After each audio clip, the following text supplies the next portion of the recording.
Welcome back from the rest hold, everybody. You like that break? I think you did. We needed it, since we got a lot more to do. We've got to get into the Elimination Chamber review, and we've got to do the mailbag questions you guys have sent in for this week, this month, actually. The June questions we have from a couple different people here. First up, we've got morrosupremo asks us, who do you think is the worst wrestler and the worst diva in WWE history, and why? The two names that came into my mind when I was thinking about this, and they might not be my full answer if I really sat and thought about it, but Rosa Mendez is probably the worst diva. And, you know, there's ones that have been there for a couple weeks, and that's like it. There's, like Bertha Faye and whatever, but Rosa Mendez is like this odd level of suck where she's got the look, but everything else is terrible. I mean, this woman literally has said in interviews her dream is to win a match in WWE, and she's been in the company for like 8 years. They still don't trust her enough to have her win a single match on like Raw or Main Event or anything. That speaks volumes. And she's also a problem backstage. She's had issues with like substance abuse and stuff. She's just not good on the mic. Every person that she's ever been a manager for, you know, they've been better off without her. Just really pretty terrible. As far as I wouldn't say that for Epico and Primo. Yeah, but that's Epico and Primo. The best thing about them was Rose's ass. Well, exactly. Then she enhanced the team. I don't think she really enhanced them, though. She enhanced her ass. Yeah. But, you know, that good enough still, for me. She still is really, really horrible. I'm sure I could think of some other examples, too. But as far as worst wrestler, the first thing that I thought of was Kazarni. He was so bad, and he had such a potentially cool gimmick. He wrestled like 3 matches, and I think he even lost them all. And that was it. And they spent like months building this dude up with vignettes and stuff. And I was actually down with it. I was like, man, this could be kind of cool having like, you know, the weird circus music, and the whole Carney talk was kind of dumb, but it was something different. You know, he could have been like a heel character. He could have been a baby face, kind of like Doink the Clown. But he was just that fucking bad. And it was at an era where there were a lot of bad people. They had Bam Neely and Eric Escobar, and they just didn't know what the fuck they were doing then. Lots of bad wrestlers, though. Those are the first two that came to my mind. What do you guys think? What's the worst diva? Who's the worst wrestler?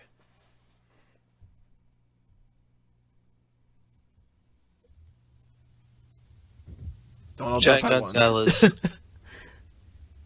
So the worst diva, Jackie Gator. So that was her name? Mm-hmm. Charlie Horse's manager. Fucking terrible. Charlie Horse? Charlie Horse? Was that his name? I'm like choking on something right now. I'm trying to barely talk. The old Charlie Horse.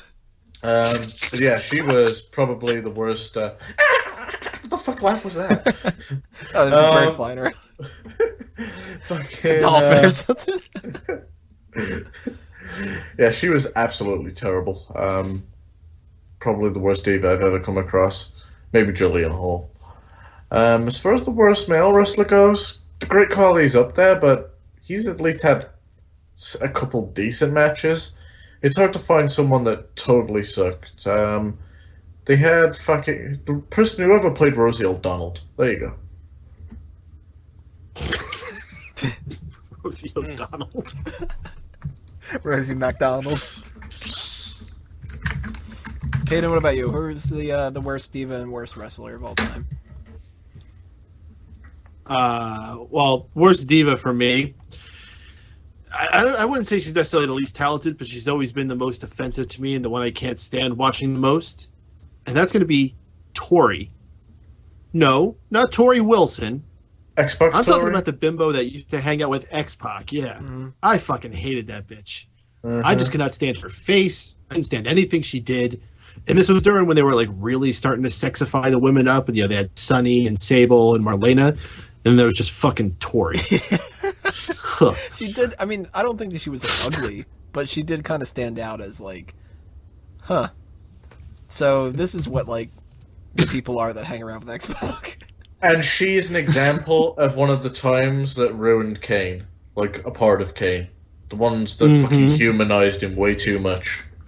Remember that stupid feud and then fucking Xbox shot a flamethrower in his face? I'm like, fuck, that escalated quickly. It's a shame because I like that tag team of X-Pac and Kane too. Fuck Tori. It's a shame end to it. And for the worst wrestler, I mean, I'm trying to think this over, and it's really hard for me to come up with a better answer than Great Khali. I mean, I know it's an easy answer. I mean, the guy was just way too big to be anything graceful, which isn't all his fault. You know, it is what it is. That's why they got him, is because he's so big. But I mean, he just didn't get the simplest stuff. And my favorite moments is when he's in there with like a Shawn Michaels, who was just like so frustrated and did not feel like dealing with this guy all that much. And you see like parts of the match where he's just like, look at the camera that way, you idiot. Yeah, the right camera. I'm pointing over to this one. Just turn the fuck around. I can't think of a worse than him. But again, if I'm going the same route as I did with Tori, as far as the wrestler that's offended me more than anybody, I have hated every single thing that I have ever watched Jeff Jarrett do.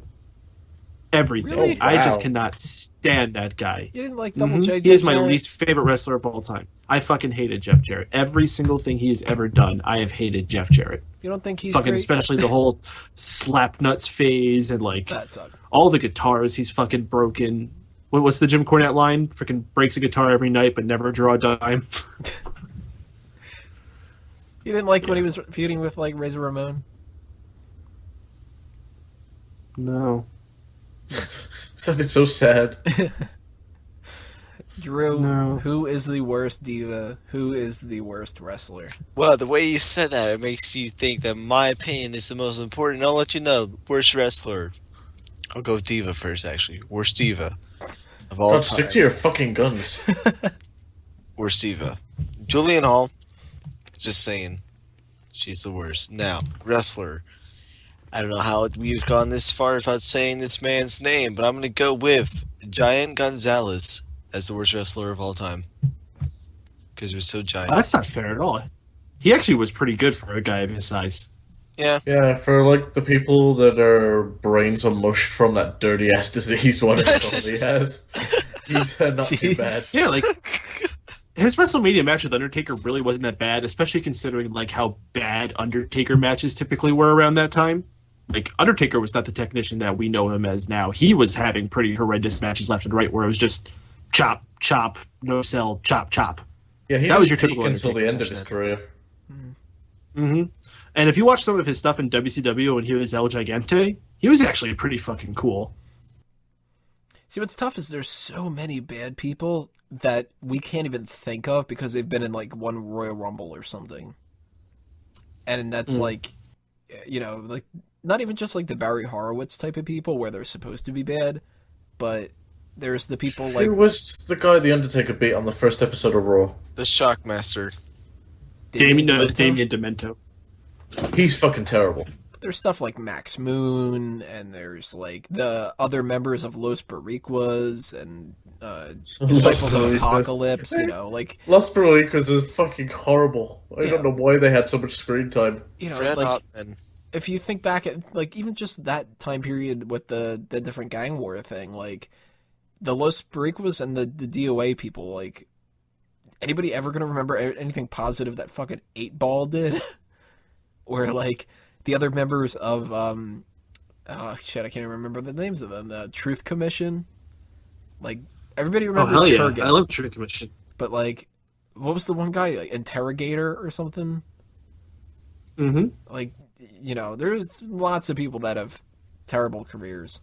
And, fucking Insane Clown Posse wrestling with the oddities, and, you know. That's tough, though, but... Actually, I think I want to... I think I want to change my... Nope, can only go with your first answer, so Nope. next question. Yep, Tony, never mind. Plus, we gotta remember those bad guys during Hogan's era. The big, jacked up, muscular, can't move an inch kind of guys. That one guy who was a part of the... Fucking Dino Bravos and shit. Warlord and Barbarian and whatnot. Tino Bravo was fucking abysmal, at least at that point in his career. Barbarian was actually pretty good. There's so many people that have been, like, just awful. But, Lanny Poffo. yeah, there's Lanny Poffo. Fuck that guy, right? Mm-hmm. So, we've got 2 questions from MonoApex. First one is, I was going to ask you about your favorite sports, but I thought you guys wouldn't have enough time to get around to them.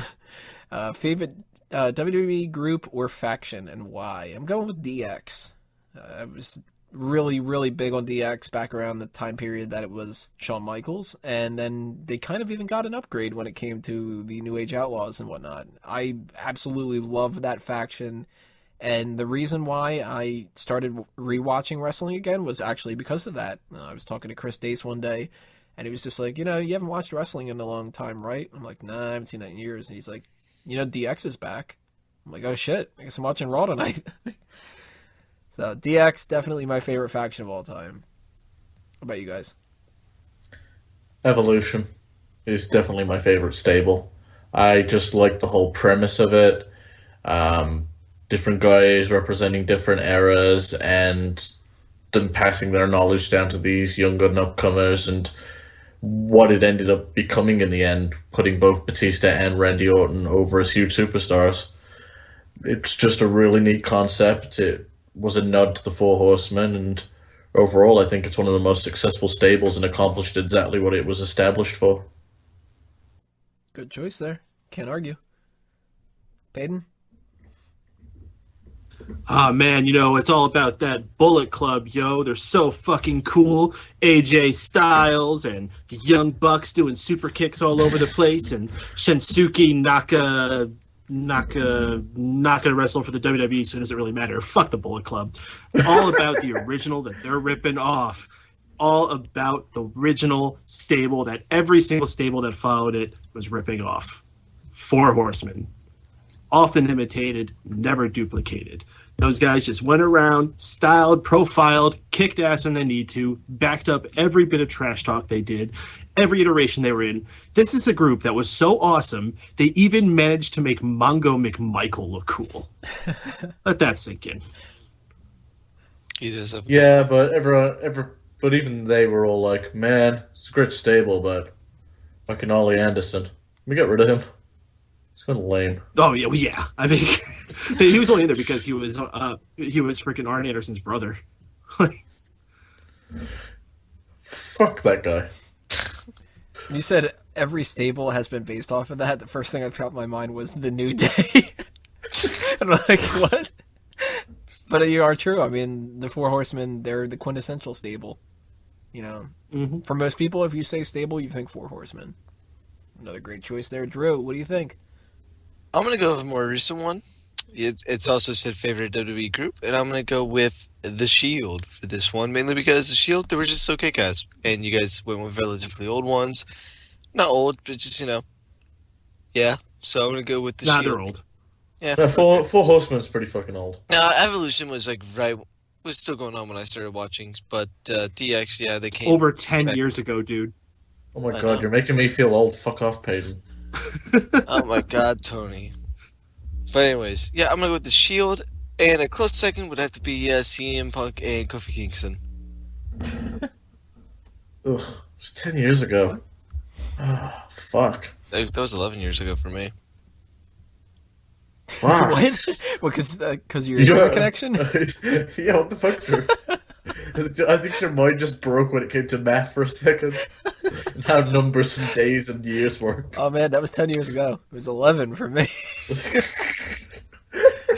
I bumped the guy in the street. It was 15 for me. I bet the first time I started watching. So, yeah. Fuck me, Drew. Our other question from MonoApex. If you could have one ideal room full of your favorite stuff and decorated to your liking, what would it look like? I'd have to go with movie stuff. I'm a huge movie buff, and I love seeing memorabilia from different movies and movie posters and whatever. So you give me stuff like one thing in particular that I've been wanting to do is get a bunch of minimalist movie posters that are it's just like a little sphere of the Death Star. Excuse me. The Death Star, and it says Star Wars and has the information below, and the little blinking red dot of the eyeball from the Terminator, and kind of more artistic versions. You get stuff like that. You take some actual movie props and stuff. I have a little thing specifically built for movie tickets. I save all my movie tickets and I put it in there. It's, like getting pretty filled. So I'd have stuff like that. And if I could go like even crazier, I'd do really nerdy shit. I'd have like the lights in the ceiling would be like little mini arc reactors from Iron Man and whatever, Lots of comic book stuff, James Bond stuff. Pretty much all movie related for the most part, but that's what I would go with. And of course, you'd have to have like theater seating and a popcorn machine and that kind of shit. What about you guys? What's your ideal room? That's a tough one. See, you got to think about yours. We didn't get to. You see, I'd have to have an anime section, a pro wrestling section, and fucking Pokemon section because Pokemon's shit. Vaporeon all over the place. Yeah, I'd have a shit ton of Vaporeons. Then it's just one big Vaporeon. That's all you need. Oh, dude, I would have a Vaporeon couch. There you fucking go. But it's not just a Vaporeon couch, it's a Vaporeon beanbag couch. Ooh. Baden? Drew? Just to make sure we don't have like 20 minutes of dead air here, I'll go next. With my room, I would at least want it to be my bedroom, so I'm going to have a bed of my choosing in there. Not a big bed, a king-size bed, very comfy, just for my liking. Not these sleep number beds that these motherfuckers get nowadays. It's going to be my bed. That's all. King size. Fucking motherfuckers. The sleep number beds. Those fucking assholes with their sleep number beds. If I could get my room decorated with anything, it would be a bed, goddammit. I just had an idea for my fucking bed. A Vaporeon bed, it could be a water bed. Anyway, good idea, but no, it's just my idea of like my thing. It'd just be a bunch of stuff that I enjoy. Like and beds. you know what? Yeah, fuck off. And Well, I didn't even know. I didn't. 1997 WCW bed. I didn't even know what you said, but just like a section of my room where just TV and just a bunch of the stuff that I do, a desk with my computer, stuff for the podcast, and among other things, a table tennis table, table tennis table, and then I'd also have a hot tub because hot tubs, fucking awesome, and right. Gotta love a hot tub. I think also you need to get a bed. But not one of those sleep number hot tubs. But yeah, the walls. They could just be blank, just blank. There doesn't need to be any decoration. Okay, it doesn't need to be decorated. I like the idea of having like props and stuff like Tony, but scratch all of that. If I had my idea for my room, it'd have to be Barney's living room. And that is How pretty I Met Your fucking Mother. sweet. Exactly. I do love that. He does have a prop on that though. He's got that stormtrooper. Yeah, that's the reason why. I was thinking about props, and I thought of the stormtrooper. I'm like, yep, that's what I need now. So yeah, Barney's living room. I want a pool full of sharks with freaking laser beams attached to them. I think I need an evil lair. I just thought about that. Can they be Vaporeons with laser beams? Yes, they can. He could use Side Beam, right? There you go. I don't think you could. Bubble beam. Yeah, Bubble Beam, that counts. Aurora beam, ice beam, hyper beam. Ice beam. Yeah. Lots of beams. Flame beam. Leaf Too many beams. Too many beams in here. We'll get Rusev with his flag. Soybean. Jim Beam. Peyton, what's your room? How many beams? I pretty much already have an ideal room for myself. I mean, I have a nice, big, huge screen TV. I got lots of video games, stacks of board games, lots of cool little collectibles all over the place. I got lots of cool stuff on the walls, like band posters, and I got a couple pieces of Rob Schamberger art, which, if you're a wrestling fan, you don't know who Rob Schamberger is, you should definitely check this guy out. He does paintings of wrestlers. And he's related to Dr. Honeckerberger, right? Yes, yeah, exactly. So I'm pretty happy with all that. Just recently, I went back to my back porch and I cleaned up things out back there. I got a projector and I turned that into like a little theater type room. I have a bunch of chairs set up out there, and every Sunday night we hang out there and we watch Game of Thrones. There's a wrestling pay-per-view on like there was this weekend. We watched Elimination Chamber, and it's fucking badass. So I'm pretty happy with the situation I got going right now. Sweet. Question from Declan McAree. If you had the opportunity to invent an iPhone or Android app, what would the app be about? I tried to do one actually a little bit a few years ago. I had some stupid, like, silly game ideas. Really dumb, simple things, you know. That was back when, like, apps weren't really anything. They were just kind of like I remember there was the thing where you press a button and you plays a fart noise. That was it. I thought of like some shit like that, but I don't know how to do that, and I didn't have the money to pay for somebody else to do it, so that never came to fruition. But more than anything, I like apps that help me keep things organized for like social media or for business kind of stuff, and whether it's like emails or website shit in the background or podcast stuff, I would want things that would help me out with that. Even if it came into like regular life stuff, just organization is big to me, and the only idea I thought of here that I don't know if they have it, but it would probably help me out, is something where you can take ingredients that you have and like say, I've got this and this and this in my fridge. What kind of meals can I make around it? Oh yeah, they got that. They do have that? Do you know the name of it by any Oh chance? yeah, they have a few apps like that. I have to relay. I think it's like something Spoon or something. That'd be good.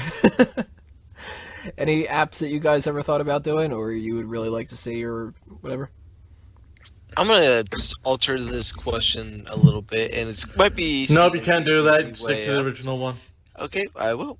So I'm gonna go back in time. 5 years. Actually, I'm gonna go back in time 3 years, maybe 4.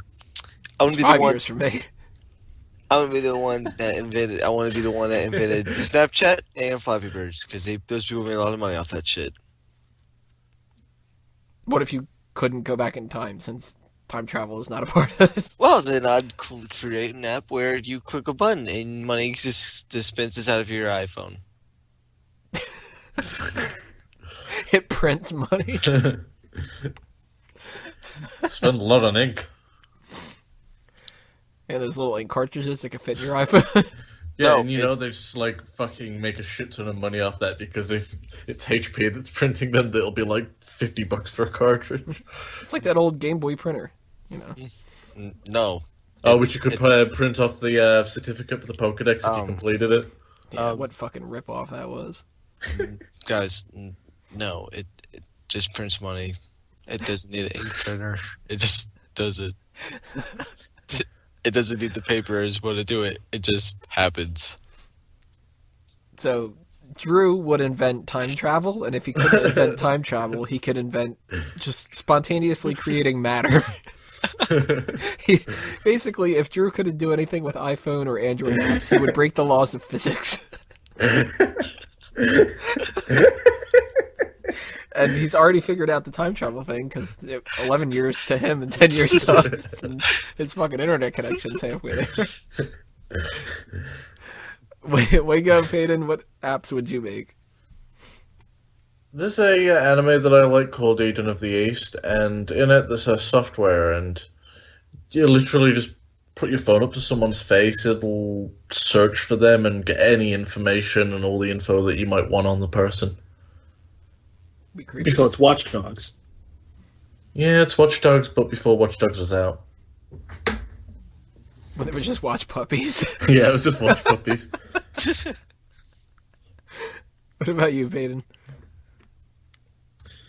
I actually will have to pass. I actually have a number of app ideas that I want to develop, and I'm not telling you because I don't want any of you to take it. So suck it. Ah, damn it! You're gonna take. But my I'm idea. I am not 100% that this is the app. I'm trying to download it to make sure that this was the one. But I believe that app that you're looking for, Tony, is called All Recipes Dinner Spinner. I'll have to look at that. Dumbass name. Does it print the dinner out of your iPhone? You press a button and fucking pasta just pops up. That was like in Spy Kids, where they just put like the little packets in the microwave, and it just magically becomes a whole fucking meal. Yeah, I totally didn't see Spy Kids. Oh my god, it was so cool. Tony's saving up to see Spy so he can just watch some fat woman get laughed at for being fat. Hey, look, she's fat. Ah. That's Samoa Joe. God damn, that movie's gonna be so terrible. Pigeon's such gonna be a better movie. Yeah, I know. I can't wait for Pigeon. Yeah, So we have one more question here from Peter, and I don't know for sure what you're trying to go for, Peter. Gotta admit. But he says that he liked the idea that we had with the TNA roster breakdown that we did, that maybe we could do some kind of a segment in the future, sort of like the Call the Spot thing with what would they be, WWE, ROH, New Japan, Indie, or Retire? I think that we might end up doing that, like a special Call the Spot sometime or something. I like that. He also says, love the show, guys. Keep up the good work. Can't wait for the next episode. So thank you, Peter, for that. But he says here, thoughts on Hall of Fame this year. I don't know if you're talking about the TNA one, since you mentioned that in there, or WWE, like ideas of who might go into Hall of Fame, but gonna take it that way, at least. Do you guys have any thoughts of who might go into the Hall of Fame in the next set? I think he's talking about our Hall of Fame. Oh, yeah, there's the Smark Out Moment Hall of Fame. Oh, man. I really don't know what we go in the Smark Out Moment Hall of Fame this year. I mean, there's a lot of potentials. I mean, we passed over a couple really good ones last year. Oh, no, we passed on a lot of really good ones last year.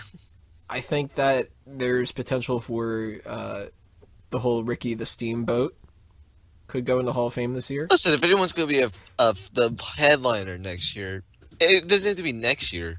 We can wait 5 years from now because the joke will still be around then. It's going to be Russo Potato. It's such a great fucking joke. That is definitely a top contender for that. We've been getting a lot of First ballot traction out of a lot of different ones that we've even done for this year. So I don't think that it will. I think we're going to try to keep it for like older and then let things sit, kind of. So we probably won't see like bread salad going this year. God damn it. But I mean, there's a lot of them. There's the whole David Otunga's Dead Family for a Living. That's a great one.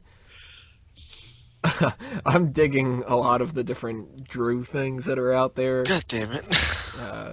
The whole idea the of Shaunisms too. Yeah, a lot of the Sean is we fucking Happy Days, and you know what I'm saying. And Roy. That Roy is definitely a contender. What will be the tag team that goes in then? Would it be Big E's Oh no, Big Show's going in because then we could have packaged the package. Jesus, we're actually having a conversation about this, aren't we?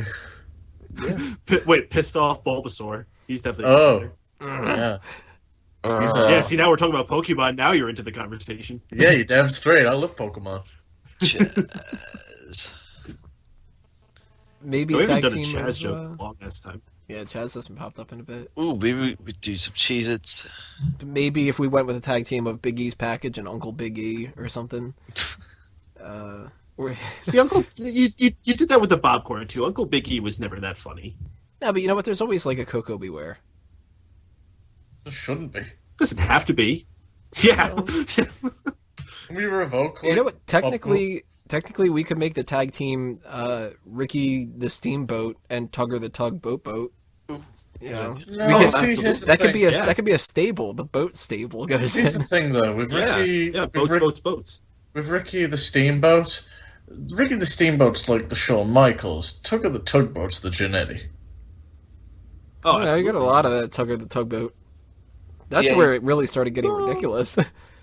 Tugger the Yeah, but I always liked him better when he was Tugger the Tugboat Boat. Yeah, Tugger the Tugboat Boat, and we've gotten so many fucking terrible ones there. One that I skipped over last time around that is an older one that really could end up getting in there. Spirit of Eddie Guerrero. Ooh, that's a good one. That's a strong contender. Yeah. Is there many from 2013 that we could still do? Like, Not too many. That's one of them. Because I don't think you could do, like, I don't know, something as fucking retarded as the outro clown, because that was like a one-off thing. Did we ever do anything about Scoop Scuttlebutt? I don't know if Scoop Scuttlebutt would be. That's but an older one, but it is from 2014. Is the whole Mr. Carter? Mr. Carter. You gotta have a picture of Mr. Cotter. Yeah. Well, or maybe like Taker's. We're actually putting in Mr. Cotter. Yeah. Kind of be like Hanukkah Burger, you know, we're putting that guy in. There. One of my favorite ones from this year, which if we just ignore the ones from this year, it'll go in eventually, but definitely one of my favorites, the Nobel Prize for Book. That is just an amazing one. We got a lot of them for there. What do you guys think? Any that stand out to you as like Hall of Fame? The beta. Beta. Nobel Prize for Nuke. I don't know. The Nobel Prize one will definitely go on eventually. I think it might be too soon, but you never know. I still think we need to do the Cheez-Its one eventually. Jinder Mahal face turn. That's actually a really good one. Oh, that was a big one for a while. Yeah. And you mentioned a lot of mine.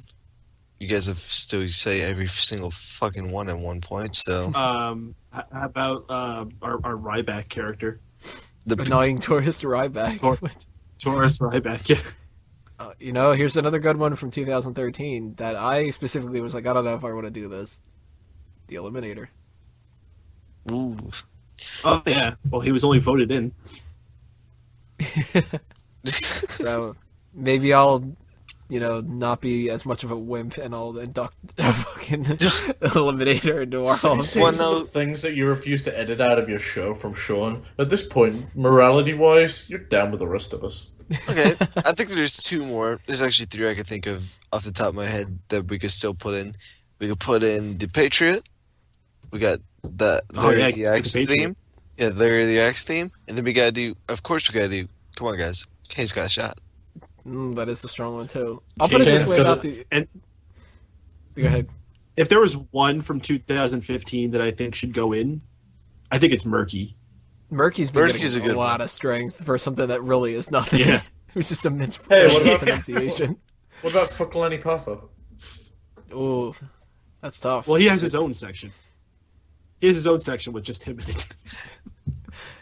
Yes, I guess we could formally, it could be like the Warrior Award. We get the Fuck Landy Poffo Award. All right, let's put it this way. If they do the Warrior Award again, we'll give it to the Eliminator. You're fucking terrible. What? You said I'm down with everybody else. And I think we should thank Cliff Clefton for his service. Maybe we'll put him in.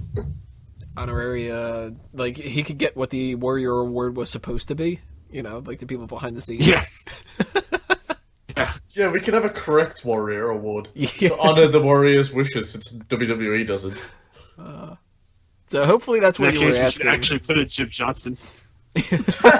God, what if we did that and sent him a message? Hey, Jim, you're in the Hall of Fame for Smark Out Moment. He'd be like, all right, it's better than nothing. Fuck. All right, well, when's the event? I'll show up. I don't know. Maybe Monday, maybe Tuesday. You got Skype? Oh, wait, we gotta do fucking hell. To be fair, if we could get him to agree to do that, we should have made it. We could make it an event. Right. Yeah. So hopefully that's what you were asking for, Peter. I don't know if that's the Hall probably of Fame. isn't. But if not, then clarify and we'll answer in the comments and stuff like that. But thank you to Peter, What a to bunch of Declan. bastards we are. Someone asked a question with the Hall of Fame. Oh, you're talking about our Hall of Fame, right? Just talk about that for the next 15 minutes. To be fair, though, I mean, what's the more prestigious one? Hall of Fame for us, Hall of Fame for TNA, Hall of Fame for WWE. Theirs has Coco Beware in. Ours has Big Show's gun. I think we win this. Uh-huh. Ours doesn't have a depressing story about a kid yet. Samuel Shaw. So thank you to morrosupremo, MonoApex, Declan McAree, and Peter for sending in your mailbag questions. Of course, we will be contributing. You guys can contribute throughout the month. Yeah, we will be answering all of your mailbag questions that you send in next time around. And I don't think I have a set time when I'm going to be doing that yet, but it's going to be sometime around the beginning of July. Possibly July 8th or July 1st. I don't know. It depends. So you've got a couple of weeks. Send in your questions. We have fun doing these. So that'll roll us out for the mailbag. We've got Elimination Chamber to review. So click on the next video. We're going to start getting into that with the pre-show, the match, and the